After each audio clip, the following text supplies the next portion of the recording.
Mes chers bien-aimés frères et sœurs dans le Seigneur, Shalom. Bienvenue sur votre chaîne CDAU TV, une chaîne de l'église CDAU, Centre de disciples, amour et unité, dirigée par le pasteur Serge Agoueti. Actuellement, nous sommes au 593 avenue Blaise Pascal, dans le 77 à Moissy-Cramail.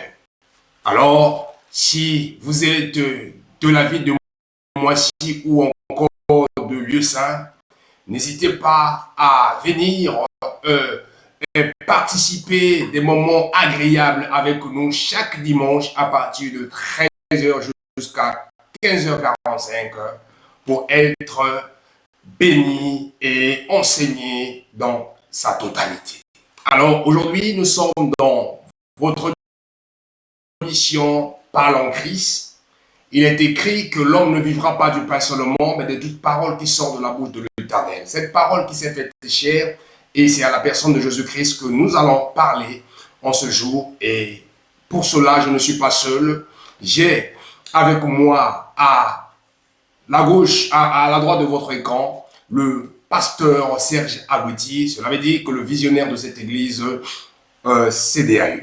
Pour cela, nous aurons le privilège de décortiquer avec vous, un thème dans lequel Dieu a utilisé son serviteur pour pouvoir apporter au cours de ce mois de juin, qui est le 6e mois de l'année 2021, et que ce thème qui s'intitule la visitation divine. Alors pour cela, je vous laisse découvrir le pasteur Serge Agoueti, vous qui avez eu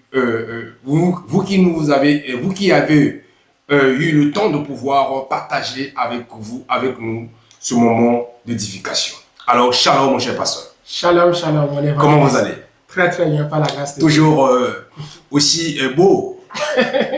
C'est Dieu qui fait grâce, c'est Dieu qui nous rend aussi comme ça. Ce n'est pas de l'apparence, mais c'est une appréciation de l'extérieur.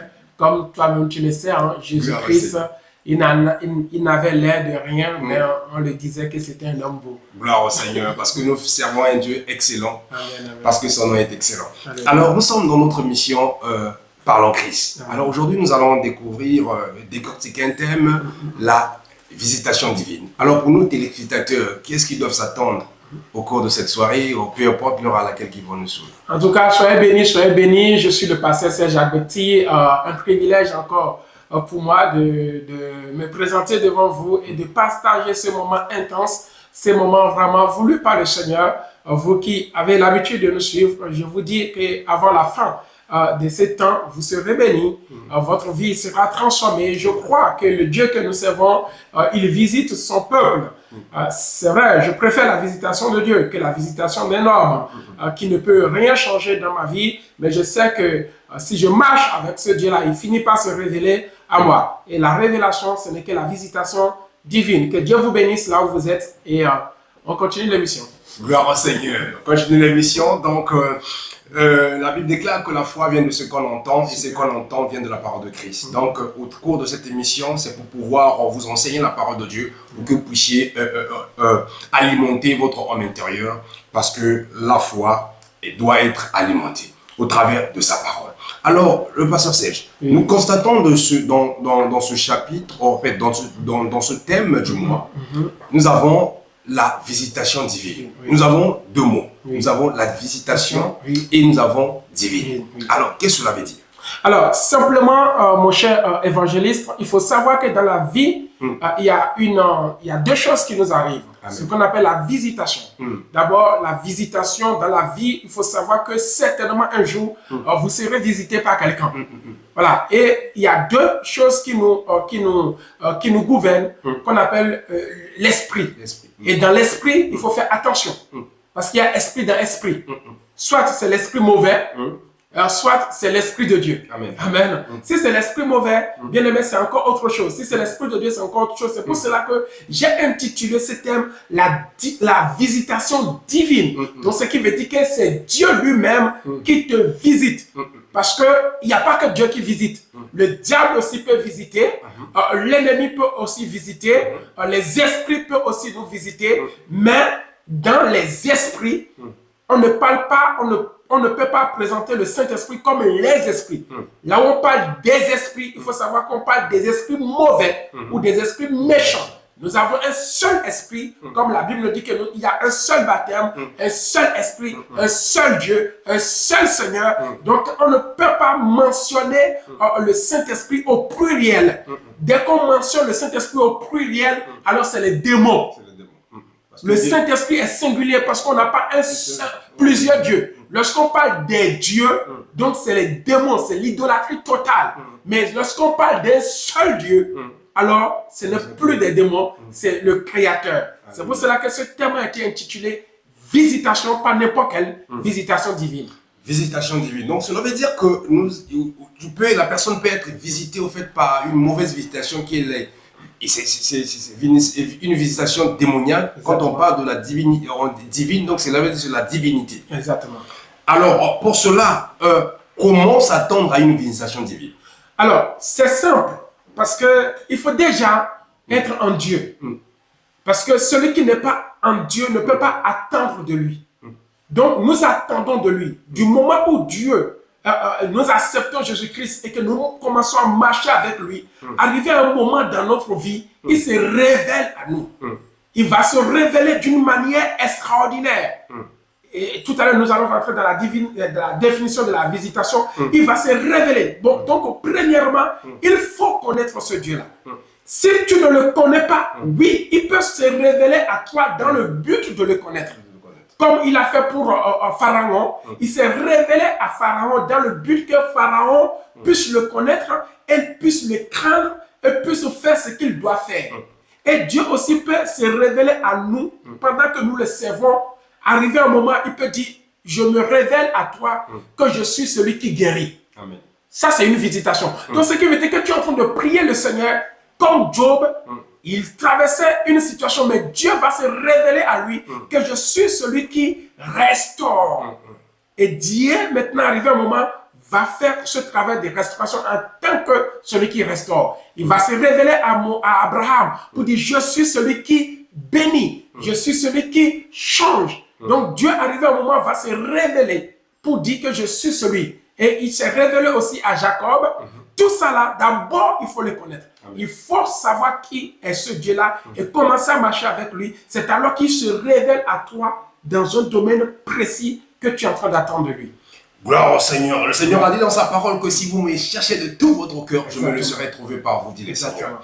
Alors là, nous parlons d'un côté, il y a combien de sortes de visitations? Le Seigneur peut visiter ou se révéler aux personnes qui connaissent déjà le Seigneur, ou le Seigneur aussi peut visiter aussi des païens pour pouvoir les amener à les connaître. Amen. Comme vous venez de le dire, le Seigneur, dans sa grâce, nous visite. Et nous avons eu tellement de cas. Je prends à titre d'exemple Corneille, dans la Bible. Corneille, c'était un païen, mais qui craignait Dieu, qui avait de la réserve et de la crainte pour le Seigneur, qui priait. Vous voyez, on peut dire que Corneille, c'est le type des musulmans, par exemple, parce qu'il faisait de l'aumône, il faisait ces choses-là. Mais dans sa grâce, Dieu va se révéler à Corneille pour lui dire, il ne faudrait pas que toutes ces actions que tu es en train de mener, tu les mènes dans la vanité. Il faudrait maintenant que tu m'acceptes, parce que si tu ne m'acceptes pas, c'est bien, ce que tu fais est bien, tu penses aux pauvres, tu donnes, tu pries, tu ne pêches pas, mais quel est le résultat de tout ce que tu fais? Si tu ne me connais pas, tu as beau faire toutes ces choses pour montrer que tu es pieux, mais tu risques d'aller en enfer. Et le Seigneur de sa grâce va se révéler à connaître pour dire, c'est vrai, tu fais du bien, mais vaut mieux que tu me connaisses avec tout ce que tu fais pour pouvoir aller au paradis que de faire toutes ces choses et de rater le paradis. Donc Dieu, dans sa grâce, peut se révéler à quelqu'un, un païen, pour le ramener à lui, pour le ramener, et il se montre. La plupart de nous qui avons reçu l'appel, nous étions tous païens. Et Dieu s'est révélé quelque part dans notre vie à nous pour dire, je suis l'Éternel, ton Dieu, tu dois me servir. Et c'est là où nous avons reçu l'appel. Et nous avons cherché ce Dieu-là qui nous a parlé et nous sommes venus à lui. Maintenant, ça c'est une autre chose. Donc Dieu, au cours de notre vie chrétienne, peut aussi se révéler à nous pour un besoin précis. Alors, gloire au Seigneur, pour une raison précise, nous allons y arriver. Alors, pourquoi une visitation divine est par définition? Qu'est-ce qu'une visitation divine? Dans la vie, tu ne peux pas servir un Dieu que tu ne connais pas. Arrivé un moment, Moïse a dit, Seigneur, laisse-moi voir ta gloire. Le Seigneur lui a dit, tu ne peux pas voir ma gloire vivre. Donc, Moïse voulait voir encore ce Jésus-là, ce Dieu-là qu'il est en train de servir. Arrivé un moment, nous avons besoin de le voir. Or, c'est quoi la visitation? La visitation, c'est une manifestation surnaturelle. C'est pour cela qu'il faut faire attention. Les anges déchus, la Bible dit que les anges se déguisent en anges de lumière. Donc, une manifestation surnaturelle. Tout ce qui est surnaturel n'est pas de Dieu.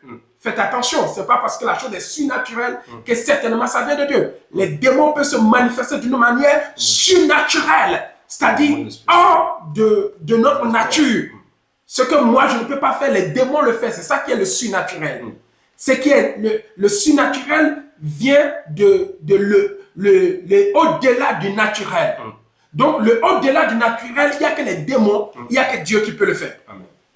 Donc, c'est pour cela que c'est une manifestation déjà surnaturelle qui se révèle dans le visible. Donc, tu peux voir un être surnaturel visiblement. Comme Jacob a vu d'une manière visible un être comment surnaturel. Comme Paul, qu'on appelle Saul de Tarse, va voir un être comment surnaturel d'une manière comment visible. C'est ça la visitation divine. Donc Dieu peut passer par n'importe quel moyen pour se révéler à nous. Donc faites attention à la visitation. Toute visitation n'est pas de Dieu. Alors la visitation elle est très importante pour nous qui servons le Seigneur parce que arrivé un moment, on a besoin de le connaître. On traverse des situations. Cette situation nous amène dans une prière intense ou une persécution qui nous amène à voir Dieu. À titre d'exemple, pour continuer de te laisser la parole, regardez Saul, Paul et Silas. Ils étaient vraiment en prison. La Bible dit que là, ils avaient besoin du surnaturel. Ils étaient là en train de chanter. Et tout à coup, le surnaturel qui arrive, qui les répond et qui les dit, lèvez-vous, sortez. La Bible dit que quand il parlait des prières, de même que Jean, l'ange est venu les frapper par la hanche. Prends ta ceinture, prends. Ce n'est pas du naturel, c'est du surnaturel. Et ce moment de la persécution, ils en avaient besoin. Et j'aimerais dire à quelqu'un, s'il y a des situations ténances dans ta vie, tu as besoin de rencontrer le surnaturel. Ce n'est plus des prières ordinaires, des prières naturelles, des prières des jeunes, mais tu as besoin de rencontrer le surnaturel lui-même pour t'orienter, pour te guider, pour te faire sortir de cette situation. Gloire au Seigneur. Lorsque nous parlons donc du surnaturel et nous voyons cette visitation divine, donc cela veut dire que ça devient maintenant un rendez-vous divin. Exactement. Dans ce rendez-vous divin, qui doit le fixer? C'est l'homme qui doit fixer cette visitation divine ou c'est Dieu qui le fixe? Alors, sachez que quand on parle d'une visitation, c'est quelque chose qui nous surprend. C'est une manifestation du surnaturel. Amen. Et il n'y a pas un temps fixé. Il n'y a pas. Non, c'est Dieu même, en fonction de ce que nous vivons, qui prend cette résolution évangéliste selon le temps de Dieu. Parce que tu peux souffrir pendant un bon moment. Ça peut durer 2 ans, ça peut durer 3 ans. Mais il y a un temps fixé qui ne dépend pas de nous. Donc c'est quelque chose qu'on ne s'entend même pas à cela et qui arrive tout à coup. Le tout à coup de Dieu, c'est ça qu'on appelle le surnaturel. Nous ne pouvons pas fixer ce temps. Et c'est pour cela que nous devons continuer à prier à tout moment, à ne jamais baisser les bras, être à notre poste, à intercéder, même si ça tarde, le Dieu de la visitation viendra certainement me visiter dans mon cas. Et il finit par le faire. Voilà, il finit par le faire. Amen. Donc, la question que j'aimerais poser au pasteur Serge, est-ce que la visitation divine, c'est un endroit, il y a un lieu précis où on peut s'attendre à une visitation divine de la part du Seigneur? Amen. Alors, pour la visitation divine, pour l'exemple que nous pouvons bien parcourir dans la Bible, et ceux-là que Dieu a visités, la Bible dit que Abraham était chez lui. chez lui. C'est Dieu qui est venu le voir. Pour lui sort de la maison. Aujourd'hui, nous sommes le 6e du mois. Dans le mois de juin, la Bible dit que au 6e mois, l'ange Gabriel fut envoyé par Dieu dans une ville de Galilée appelée quoi? Nazareth. Donc l'ange a été envoyé pour aller voir qui? Marie. Marie qui était dans sa maison, en état, qui était fiancée, et qui devrait se fiancer pour continuer les mariages. Elle ne s'attendait pas. Elle ne savait même pas que Dieu allait les voir dans sa maison. Donc Dieu peut te visiter partout, en tout lieu, que cela soit. Il y a une visitation qu'on appelle la visitation commune, c'est-à-dire en communauté, vous êtes là en train de prier le Seigneur peut apparaître au milieu de vous et pour manifester sa gloire, pour visiter chacun de vous. C'est ce que nous avons eu à Ninive. Ils étaient là tous, cherchant la face de Dieu. Dieu est descendu dans cette ville, vraiment pour pardonner le peuple de Dieu. Et ce qu'il a voulu faire, il ne l'a pas fait. La visitation commune et communautaire, nous l'avons vu lors de Sodome et de Gomorrhe. Dieu est descendu et a frappé tout le monde, sans exception, à part l'autre et ses enfants, et la femme qui a mal fait, d'ailleurs. Donc, nous ne pouvons pas savoir à quel moment, Fils, le Seigneur, viendra nous visiter. C'est pour cela, la visitation est semblable au retour de Christ. Amen. Où lui-même, il a dit, personne ne connaît l'heure ni le temps. Ça, il peut venir la nuit, à tout moment, mais à nous de veiller. Donc, tu dois veiller dans l'obéissance et dans ta fidélité pour que ce Dieu-là, si tu traverses une situation, ne baisse pas les bras, sois fidèle malgré les persécutions, sois fidèle malgré les difficultés. Et le Dieu qui t'a créé, le Dieu que tu es en train de servir, sans pour autant renoncer à son nom, finira par te visiter. Que cela soit dans l'assemblée, sois fidèle. Que cela soit dans ta maison, sois fidèle. Si c'est dans ton mariage, sois fidèle. Ne mets pas les bagages, ne sors pas de toi-même. Le Dieu de la visitation finira par te visiter. Amen. Amen. Alors, dans quelles conditions qu'un enfant de Dieu doit s'attendre à une visitation divine? Est-ce que cela nécessite des critères, des conditions dans lesquelles, parce que lorsque nous illustrons certains passages dans la Bible, nous voyons certaines personnes, deux fois, ils se sont préparés pour attendre une visitation divine. Et nous vivons dans un monde où dans lequel que lorsque nous recevons même, nous attendons à une visitation des hommes ordinaires, on cherche à préparer la maison dans le sens que la personne, lorsqu'il rentre, il trouve l'endroit bien approprié, bien propre pour bien pouvoir s'installer. Et nous illustrons dans le cas dans Luc 19, nous voyons le cas de Zachée. Voilà. Donc il y a beaucoup d'exemples dans la Bible qui nécessitent, au fait, il y a une façon de pouvoir provoquer ou attendre à une visitation divine dans la Bible. Est-ce que vous avez préparé ou vous avez un exemple à nous illustrer dans la Bible, comment les enfants de Dieu doivent au fait s'attendre ou provoquer une visitation divine? Amen. Parce que Zachée l'a provoqué. Amen, amen. La touche, c'est-à-dire, quand Dieu veut agir dans notre vie, Dieu voit son intérêt. Amen. Pas nous, notre intérêt. Mais Dieu voit, si je fais ça, qu'est-ce que cela me rapporte? Amen. Pas ce qui va te rapporter à toi. Si c'est dans ça, ce serait trop facile. J'allais préparer une grosse enveloppe, j'allais faire ci. Mais Dieu voit d'abord quel intérêt pour moi de venir te visiter.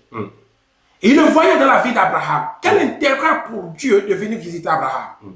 Parce qu'il sait qu'à travers Abraham, je vais restaurer mon peuple. Amen. Je vais faire une nouvelle alliance avec mon peuple. C'était ça l'objectif. Donc, quelque part, nous ne pouvons rien obtenir de Dieu sans un sacrifice, sans un travail, sans une obéissance, sans une fidélité. Pour obtenir la visitation divine, il faut être fidèle dans quelque chose. Amen. Si c'est dans les offrandes, sois fidèle. Parce que Dieu va voir ta fidélité. Regardez quand Dieu a voulu discuter avec Satan concernant Job. Il dit, n'as-tu pas vu mon fidèle serviteur qui craint? Et c'est dans ça que Dieu a fini par visiter Job. Voilà. Maintenant, l'exemple palpable de la visitation divine, c'était les 12 disciples. Quand Jésus voulait partir, Amen, Jésus a dit quoi? Vous allez attendre, pas à Capernaum, pas à Jéricho, pas dans les villes voisinages, mais à un seul endroit à Jérusalem, ou dans une chambre haute, en train de faire quoi? De prier. De prier. Vous ne connaissez pas le jour, mais je sais que le consolateur, le Saint-Esprit viendra vous visiter. Mais à condition que chacun reste enfermé dans ce qu'il est en train de faire. Ça, c'est une condition, la seule condition que nous avons vue et que Dieu lui-même a honorée. Les disciples, ils étaient près de 120. Ils sont partis, enfermés. Ils ne sortaient pas parce qu'ils attendaient ce que Dieu a promis. Donc, ils étaient dans l'infidélité, dans la prière. S'ils en avaient marre, ils sortaient. D'autres allaient rater la visitation. Donc, c'est le seul cas où nous pouvons dire Dieu a promis de visiter son peuple. Et il a dit, soyez fidèles. Peut-être pour que Dieu te visite, toi, là où tu es, Dieu va voir ton obéissance à lui. L'obéissance à la parole, l'obéissance au leadership qu'il a placé devant toi, l'obéissance par rapport à ton appel, l'obéissance par rapport à ce que tu es en train de faire, l'obéissance à l'évangélisation, même si tu souffres et que tu ne fléchis pas les genoux devant le Baal, Dieu finira toujours par te visiter. Voilà le seul exemple qui doit être un exemple pour nous, pour dire que Dieu visite à condition que nous soyons dans cette fidélité à l'attendre. Peu importe le prix. Gloire au Seigneur, peu importe le prix, donc nous devons rester dans cette fidélité d'attendre le Seigneur pour que nous puissions avoir une visitation divine. Alors, étant berger, vous avez un peuple à diriger et à consoler, à réconforter, à encourager, à édifier et à restaurer. Maintenant, quelles sont les attentes que le peuple de Dieu va y attendre tout le long du mois de juin par rapport à ce thème que le Seigneur vous a inspiré? Le Seigneur a dit qu'il ne fait rien s'il ne révèle pas son secret à ses serviteurs, les prophètes. Voilà la raison pour laquelle c'est pour un but que le Seigneur a choisi ce message pour un peuple bien précis, à un moment bien ordonné, pour que le peuple puisse être béni dans sa totalité. Alors, quelles sont les attentes que, par la grâce du Seigneur, par le Saint-Esprit, que ce peuple de Dieu doit s'attendre, et quelles sont les clés essentielles qui pourraient leur communiquer déjà à l'avance afin de pouvoir comprendre, saisir la révélation de cette parole. En tout cas, nous bénissons le Seigneur. Il n'y a pas que le peuple de CDAU. C'est pour cela que nous faisons ces messages en live pour que vous sachiez que là où vous êtes, le Seigneur peut vous visiter. Et le Seigneur visite en fonction du cœur. Si le cœur est déjà préparé dorénavant, est déjà préparé, le Seigneur va visiter. Regardez, j'ai un exemple palpable. Le Seigneur ne visite pas n'importe qui. Et le Seigneur va choisir une femme, laquelle? Marie. Mais quel était l'état de Marie? Marie était une fille, une jeune fille comme vierge. Vierge veut dire, c'est une fille qui est pure, qui est sainte, qui s'est sanctifiée, qui s'est préparée pour aller à la rencontre, pour rentrer dans un mariage. Donc, elle ne s'est pas souillée par avant. Vous voyez? Voilà l'état des gens que Dieu visite. Dieu maintenant, au lieu de visiter n'importe qui, une personne qui est déjà connue, un homme, une personne qui a déjà fait ci, qui a déjà fait ci, mais Dieu va visiter Marie pour nous donner l'image des personnes que Dieu visite. Ce sont des personnes qui marchent dans la sanctification, qui ont été pures comme Marie, une vierge, l'image de la sainteté, l'image de quelqu'un qui est dans la vérité, l'image d'une personne sincère, honnête, l'image de quelqu'un qui est déjà préparé pour la gloire de Dieu. Et Dieu n'a pas choisi n'importe qui. Il y avait des prostituées. Dieu pouvait choisir les prostituées, mais Dieu n'a pas choisi une prostituée. Il y a une différence, excuse-moi, l'évangéliste, entre la rencontre et la visitation. Dieu peut faire ta rencontre comme la femme, la Samaritaine. C'était une prostituée, Dieu a fait une rencontre. Dieu n'a pas visité cette femme. C'était une rencontre. C'était pas que Dieu est parti voir la femme, non. C'était une rencontre. Et cette rencontre dégageait une visitation. Mais en réalité, il y a une différence entre une rencontre avec Dieu et une visitation de Dieu. Rencontre avec Dieu, visitation de Dieu. Donc, visitation de Dieu, c'est lui-même qui décide de surprendre. Tandis que la rencontre, c'est toi qui cours pour aller le rencontrer quelque part.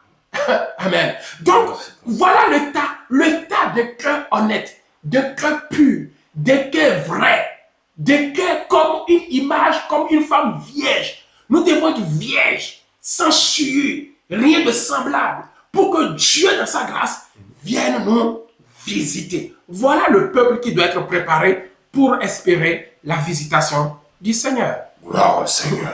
Le peuple doit être, bien aimé dans le Seigneur, prêt, comme parlons des 10 vierges. Exactement. Les 5 qui étaient folles et les 5 qui étaient sages. Exactement. Donc nous devons avoir une église avec des femmes sages. Nous sommes des épouses de Christ. Donc le Seigneur attend quelque chose de pur de la part de son église. Amen. Alors, parlons dans la visitation divine. Quels sont les bénéfices et les avantages de cette visitation? Amen, amen, amen, amen. Une très belle question. Quand Dieu te visite, il y a un but. Amen. Et je disais que la visitation, c'est une épée à double tranchant. Amen.